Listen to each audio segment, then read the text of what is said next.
Kanalıma, vloguma, evimə hər biriniz yenidən xoş gəlmisiniz. Hətta kuxnama, mətbəximə belə deyim. Çünki niyə deyirəm? Çünki siz məni bu videolarımı, kanalımı bu vloqlarla, bu moyka başında qab yuyarkən, qaz başında yemək bişirərkən, bir əlimdə toz bezi, bir əlimdə toz soran, bir əlimdə yer silən, bununla sevirsiniz, bununla videolar istəyirsiniz. Niyə görə bunu deyirəm? Deməli, bu nəticəyə bu son gəzinti videolarımı paylaşdıqdan sonra gəlmişəm. Gəzinti videolarımın baxış sayları o qədər aşağıdadır ki, bilmirəm bəyənilmədimi, bilmirəm elə adından gəzinti görülüb heç videoya baxılmadımı və yaxud da ki YouTube özü də məni bu şəkildə tanıdığı üçün, bütün günü evdə iş görən tanıdığı üçün gəzinti görəndə o da mı çaşbaş qaldı, alqoritmasının kafası qarışdı, nəsə ki bu qız o qızdımı, birdən kanalı oğurlanar, bunu biraz blok eləyim, bir incələməyə alım. Çünki YouTube'da çox yəni titizdir YouTube, Instagram kimi falan, Instagramda titizdir, amma Instagramda bir başqa səbəblər var. Instagram ümumiyyətlə çox adam əsəbiləyən bir yerdir də, o ayrı mövzu, amma YouTube yəni tez-tez incələmələr eləyir kanalını, yəni tez-tez axtarışlar eləyir, tez-tez incələmələr eləyir. Hər mənfi şərh belə onun həmin adamı izləməyə alır falan. Belə titiz işlər, incə sinsi işlər görəndir YouTube. Amma deməli bəlkə də o məni tanımadı, onun kafası qarışdı ki, bu qız o qızdımı, birdən kanalı oğurlanar, yenə də mənim yaxşılığım üçün orası heç. Amma əgər sizin qarşınıza o videolar girməyibsə, bu videonu təbii ki izlədikdən sonra girib həmin kanalın vasitəsilə, həmin bundan əvvəlki videolara da baxsanız, fikirlərinizi bildirsəniz, şərhlərinizi, likelarınızı etsəniz, mənə böyük dəstək olmuş olarsınız, həmçinin də kanalıma və əvvəlcədən də bunun üçün təşəkkür edirəm və bir dənə daha təşəkkürüm var. Bu belə üzüntülü xəbərlə yanaşı bir də yaxşı xəbərim var. Deməli bilirsiniz ki, mən son bir ayda aktivəm və bu bir ay aktiv olduğum, yəni yeni video paylaşanda danışa da bilmirəm qızlar. Videonu o qədər səslə editləyib silmişəm, çünki yorulmuşam danışmaqdan. Ümid edirəm ki, bu sonuncu səs editləməm olar. Deməli, bax, mən təzə video paylaşanda bir ay əvvəl, yəni ilk videomda 8000 qədər idi və bu paylaşdığım bir neçə video və short videolar nəticəsində 10.000-i tamamladıq. Təbrik eləyə bilərsiniz bunun üçün məni və bunun üçün mən də sizə təşəkkür edirəm, minnətdarlığımı bildirirəm. Hər birinizin sayəsində oldu. Bu da mənim üçün xoş xəbər oldu. Ümid edirəm ki, 100.000-i tamamlayarkən böyük belə şanlı, şöhrətli xəbərlər paylaşaram, şanlı, şöhrətli qeyd eləyərəm və bəlkə də bir çəkiliş eləyərəm. Amma hələ ki bu barədə düşünmürəm və bilirsiniz, mən kanaldan pul da qazanmıram. Ona görə də çox buranı iş kimi görüb daimi paylaşımlar eləmirəm. Bilirsiniz də, mən əhval-ruhiyyə hobbi kimi istifadə elədiyim üçün əhval-ruhiyyəmə görə video paylaşıram. Məsələn, yay aylarında, yazda, günəş olanda mənim enerjim olur. Hava soyuq olanda isə heç nə eləmək istəmirəm. Ümumiyyətlə, qış aylarında mən elə can dərdi işi görürəm. Yəni tez evi təmizləyim, tez evi toparlayım, axşama bir dənə yemək hazırlayım. Bir dəfə Instagrama girib biraz baxanda görürsən, hava qaraldı, gün o qədər qısa olur ki, adam bütün əsəblərini oynadır. Yəni hər şeyi tez tələsik eləməyə çalışırsan ki, video ilə çəkəndə bu uzanır təbii ki. Amma bir gün əgər bu kanaldan gəlir əldə eləyərəmsə, onda bunu iş kimi görərəm və özümə hər zaman bir video çəkmək, bəlkə də takipçi artdıqca format da dəyişər, bilmirəm. Amma böyük ehtimal yenə məni belə görəcəksiniz. Bu arada deyim ki, kanalımı 4 il olacaq ki açmışam, amma bu 4 ilin toplasaq, özünüz bilirsiniz ki, əvvəllər 1-2 ay yox olurdum, sonra 1 il, sonra 1 il yarım falan yox olmağa başladım və toplasaq mən bir bir neçə ay belə aktiv olmuşam və bu aktivlik nəticəsində 10.000 mənim üçün böyük uğurdur ki, aktiv olmadığım zamanlarda itirdiyim minlərlə də takipçim olubdu. Təbii ki, onlar da əgər itirilməsəydi daha çox böyük nailiyyət əldə edə bilərdim və 4 illik müddətdə tam aktiv olsaydım, mən düşünürəm ki, yəqin ki 50.000-i falan keçəcəyimi düşünürəm ki, bu belə bir hədəf qoymuşam ki, bu yayı mən aktiv olub hansı nəticəni əldə eləyəcəm özümdən. Belə bir hədəf qoymuşam. Ümid edirəm ki 50.000-i keçərəm ya da 50.000-ə çox az qalaram. Görək, inşallah hər şey xeyirlisi ilə yaxşılığa doğru olar. Nəysə, indi mən də burada mətbəxdəyəm. Yenə bu videonun əvvəlində çəkmişdim. Bir gün əvvəlcədən alışveriş falan, burada indi lobya falan pişirirəm. Onların alışverişini də eləmişdim. Onu da çəkmişdim. Amma görüntü keyfiyyətsiz olduğu üçün onu da videonun əvvəlinə qoymaq məcburiyyətində olduğum üçün video düzənlənməsinə görə, o keyfiyyətə görə o nə YouTube onu izlətməyəcəkdi, nə də insanlar onu sona qədər izləməyəcəkdi və bu vlog izlənməmiş olacaqdı. Ona görə onu sildim, telefonumda da boşuna qalmasın deyə. Bu arada qızlar, Instagrama da girin, baxın, orada da varam, linkini qoyacağam, amma postlarda da paylaşmışam linki. Girib oradan da məni takip eləsəz, mənə böyük dəstək olmuş olarsınız. Bilirəm, bəzilərinizin Instagramı yoxdur, təkcə YouTube-dasınız, amma Instagramlı olanlardan təbii ki, bunu xahiş edirəm.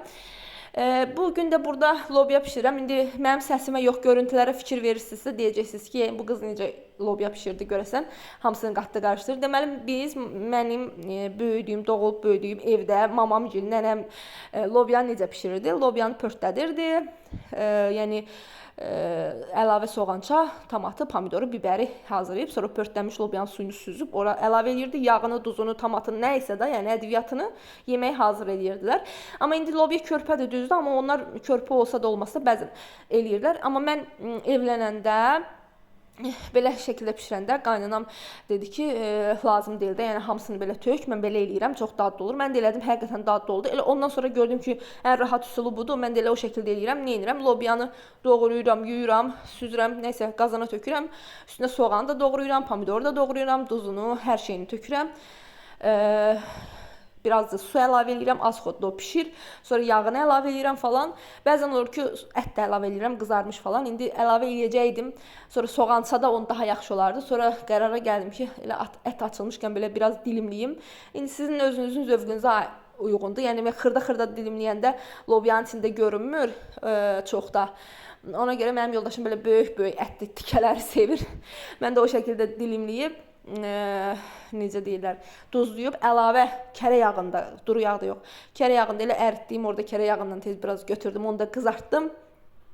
Sonra da hamısını qarışdırıram falan. Nəysə, bu şəkildə də ləzzətli olur.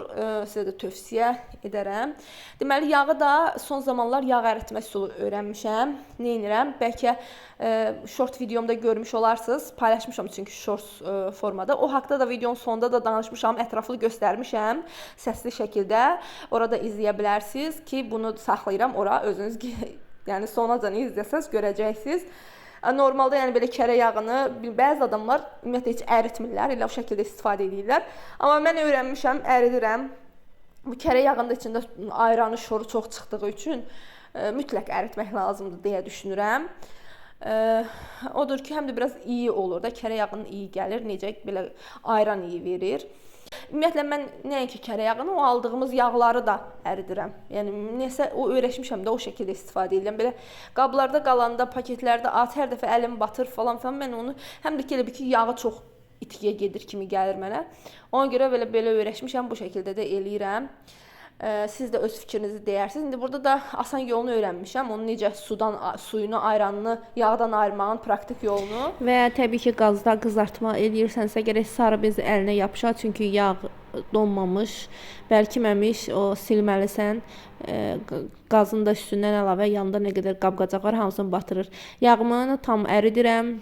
Bu köpüklərini yığıram, içində hər bir hissəsinin əridiyindən əmin oluram. Daha sonra isə qazın altını söndürürəm, bu şəkildə saxlayıram və bu ayrandan ayırma prosesini başqa cürdür. Mən normalda da ayrandan ayırıram, amma bu şəkildə eləmirdim. Bu daha xoşuma gəldi.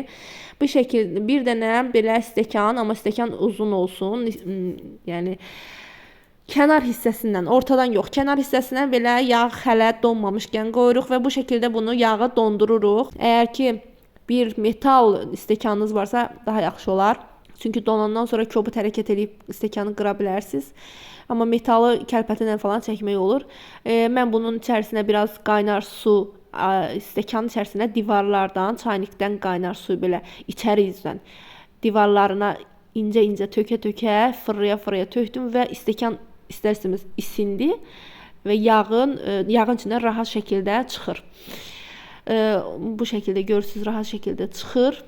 Ondan sonra içindəki ayranı ayırıram. Burada indi video çəkirəm deyə mən biraz kobud hərəkət edib batırıram ailəmi, amma yəni batırıram deməyim. İndi siz bunu moykanın yanında eləyəcəksiniz. Bu suyu moykaya süzəcəksiniz. İçinə də suyu yenə moykadan, yəni krandan tökəcəksiniz. Baxın, içinə həmin o dəliyindən buz kimi su əlavə eləyirəm. Dolu, tam doldurmuram da. Sonra onu qəşəng çalxalayıram. Çalxalayanda tökülməyəcək qədər doldurun. İçində nə qədər şoru var, nəyi var, hamısını çıxardır. Bu prosesi 1-2 dəfə təkrar edirəm. Qazanın dibi tamamilə təmizlənir. Daha sonra isə qoyuram qazın üstünə əriyir. İndi dediyim kimi bu suları mən indi burada video üçün belə eləmişəm. Siz indi bunu krana tökəcəksiniz, moyka tökəcəksiniz. Heç arada əlavə iş olmayacaq, əlavə qab çıxmayacaq. Bunu da yağı da əridirik. Da əriyir. Sonra da yığındıqdan sonra yağ qabınızda saxlayın ya da indi necə istəyirsiniz də, harda istəyirsiniz. Bu şəkildə rahat olur. Amma əvvəllər kəsirdim bıçaqla, bir hissə çıxardırdım, ayranı o şəkildə təmiz eləyirdim və yaxud da ki, hissə kəsib yağa götürürdüm. Onda əlim batırdı, biraz batırdı aləmdə. Amma indi dediyim kimi video çəkdiyim üçün bu qab çıxartmışam. Video çəkməyəndə heç bunlar da olmur. Çox rahat olur, praktik olur. Neysə qızlar, indi mən burada sizinlə sağollaşım. Ümid edirəm ki, faydalı olar sizin üçün. Əgər faydalı oldusa, şərhlərdə bildirin. İlk dəfə görürsünüzsə bildirin. Mən bundan ikinci, üçüncü dəfə shortda da paylaşmışam, amma dediyim kimi belə videoda da sizə bunun haqqında məlumat vermək istədim. Yoxlasaz, bəyənsəz, mənə də şərhlərində fikirlərinizi bildirin və yaxud da ki, əksinə bəyənməsəz və yaxud da ki, başqa üsulunuz varsa sizin, onu da mənə yazarsınız, onu da yoxlamağa çalışaram. İnşallah bəyənərsiniz. Hələlik videomu bura qədər izlədinizsə, şərhləri də bir dənə göz atmağı unutmayın. Like'ınızı, şərhinizi, kanalı takip etmirsinizsə takip etməyinizi gözləyirəm. Və videonun dostlarınızla bölüşsəniz mənə dəstək olmuş olarsınız qızlar. Hələlik növbəti vloqla əvvəl şərhlərdə görüşmək diləyi ilə özünüzə yaxşı baxın.